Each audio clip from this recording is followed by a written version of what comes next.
ఆ గ్రామ పంచాయతీ సంబంధించిన వ్యక్తి ఒకరు కోటేశ్వర రెడ్డి, ఒకరు రామచంద్ర నాయుడు గారు. వీళ్ళిద్దరినీ టేబుల్కి ఎదురుగా కూర్చోబెట్టి ఒక మూల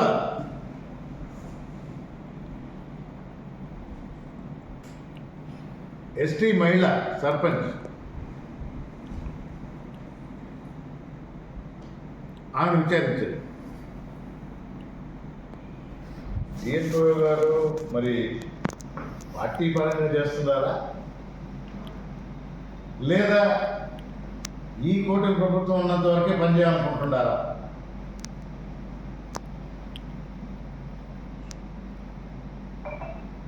మా పార్టీ నాయకుడు అడిగాడు, సార్ ఏంటి అన్యాయం?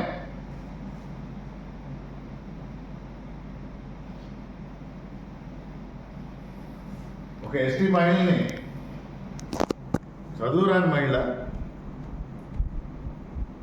కలెక్టర్ ఆదేశాల మేరకు మిమ్మల్ని ఎంక్వైరీకి పంపిస్తే తెలుగుదేశం నాయకులను ముందర కూర్చోబెట్టుకుని ఏ విధంగా ప్రశ్నిస్తారంటే దానికి జవాబు ప్రజలు కూడా ఈ ఎంక్వైరీలో పార్టిసిపేట్ చేయొచ్చు అని. ఏది తెలుగుదేశం నాయకులు టేబుల్ ముందర కూర్చోకుంటే ఒక మూల సర్పంచ్ని పెట్టి ఎంక్వైరీ చేస్తారా? దాన్ని సమర్థించుకుంటారా? నేను మొదటి నుంచి చెప్తూ వచ్చిన అధికారులు మీ మీ విధులను నిర్వర్తించండి. అధికార పార్టీకి కొన్ని పనులు చేయాల్సి వస్తుంది, చేయండి.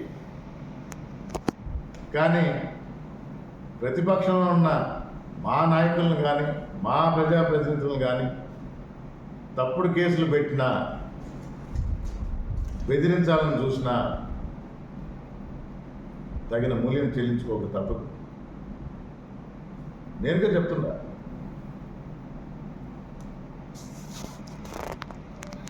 ఈ 3 సంవత్సరాలే ఉందాం అనుకుంటున్నారా? కూటమి ప్రభుత్వం ఎంతవరకు ఉంటుందో అంతవరకే నేను పనిచేస్తాను అనుకుంటారా? అయినా చెయ్యండి. మా నాయకుడు జగన్మోహన్ రెడ్డి గారు క్లియర్గా చెప్పారు, మంచి చేసిన వాళ్ళ పేరు నోట్ చేసుకోండి, వ్యతిరేకంగా చేసిన వాళ్ళ పేరు కూడా నోట్ చేసుకోండి.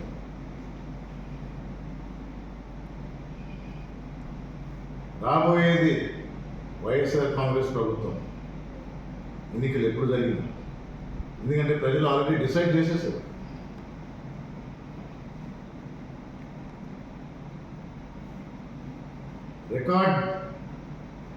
రికార్డు బ్రేక్ చేస్తుంటుంది ఈ కూటమి ప్రభుత్వం అప్పులు చేయడం.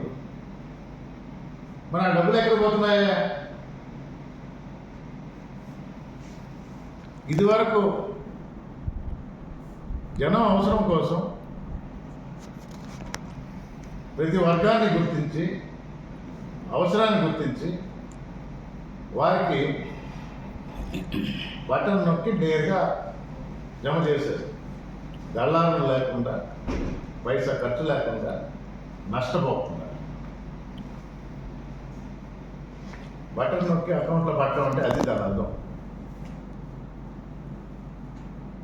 ఆ రోజు మీరేమన్నారు? నీ డబ్బులే మీకు ఇస్తున్నారు. మరి ఈరోజు ఏమైంది?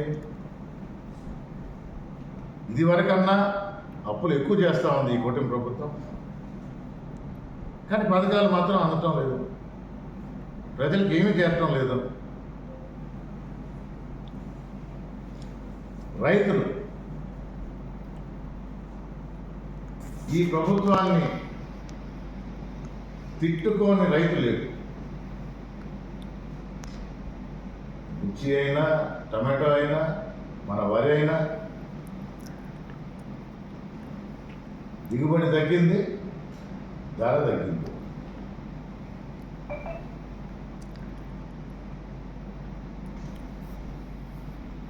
మీరు సేకరణ కేంద్రాలు పెట్టామంటున్నారు, ఎక్కడ?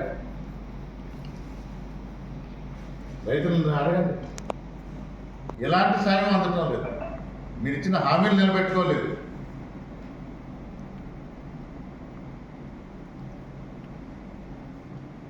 ఏదన్నా అడిగితే ఆ ప్రభుత్వంలో చేయలేదా, అప్పుడు చేయలేదా? ప్రజలకు స్పష్టంగా హామీలు ఇచ్చారు. సంపద సృష్టిస్తాం, మీకు చేరువవుతాం, ఈ పథకాల కన్నా మెరుగ్గా చేస్తాం, బంగారు భవిష్యత్తు అన్నారు, బంగారు బాటలు అన్నారు, రోడ్డు వేసామంటున్నారు. ఇది వరకు గుంతల రోడ్డు, ఇప్పుడు రోడ్లు వేసామంటున్నారు. 6 నెలల క్రితం మొదలు పెట్టారు. 6 నెలల క్రితం వేసిన రోడ్డు పదని చూపిస్తారు, మళ్ళా గుంటలు పడింది. అంటే మీ కార్యకర్తల కోసమా, లబ్ధి చేకూరాలని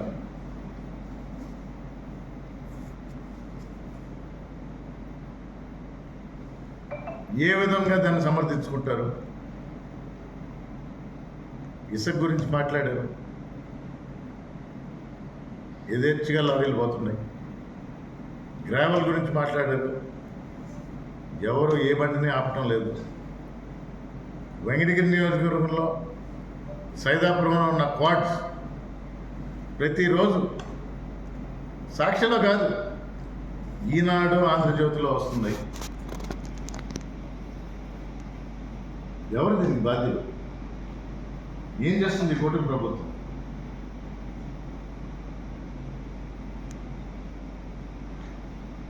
అధికారులకి ఒకటే విన్నపం, మీ నిధులు సరిగా నిర్వర్తించరు,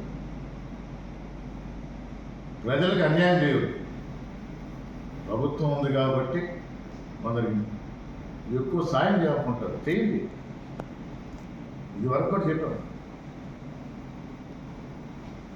మా పార్టీ వాళ్ళు వైఎస్ఆర్ కాంగ్రెస్ పార్టీ నాయకులకు కానీ ప్రజలు కానీ ఎవరిని ఇబ్బంది పెట్టినా మీరు పరిహారం చెల్లించుకు తప్పదని మరొకసారి తెలియజేస్తూ, ఇది మళ్ళీ కలెక్టర్ దృష్టికి తీసుకుపోతాం. ఒక ఫోటోలే కాదు, వీడియో ప్రూఫ్లు కూడా ఉన్నాయి. ఇలాంటి దుశ్చర్యలు మానుకొని ప్రజల కోసం పనిచేసే ప్రభుత్వంగా, ప్రభుత్వం ఎప్పుడూ ఉంటుంది కాబట్టి ప్రభుత్వాల్లో మీరు ప్రభుత్వ ఉద్యోగులుగా మీరు సరిగా పనిచేయాలని మరొకసారి తెలియజేసుకుంటూ, మీడియా మిత్రుల ద్వారా ఈ విషయం నలుగురికి తెలియజేయాలని కోరుకుంటూ, 3 రోజుల్లో ఉగాది వస్తుంది.